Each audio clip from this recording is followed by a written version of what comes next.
వంగవీటి రంగ 37వ వర్ధంతి సందర్భంగా బాపట్ల ఎమ్మెల్యే వెగిసిన నరేంద్రవర్మరాజు భీమవరం పాలెంలోని రంగా విగ్రహానికి పూలమాలలు వేసి నివాళులర్పించారు.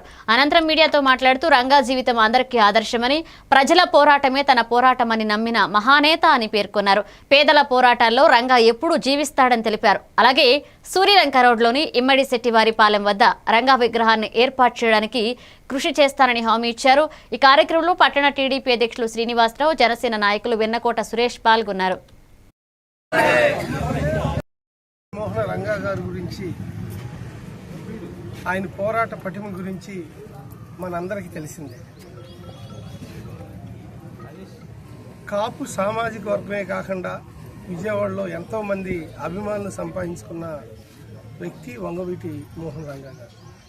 విగ్రహం కూడా సీల్ రోడ్లో ప్రతిష్ఠించాలి, ఇమ్మడిశెట్టిపాలెం దగ్గర వంగవీటి రంగా గారి విగ్రహం ప్రతిష్ఠించాలి అనేది అందరి మనోభావాల మేరకు ముందుకెళ్తామని ఈ సందర్భంగా తెలియజేస్తున్నారు.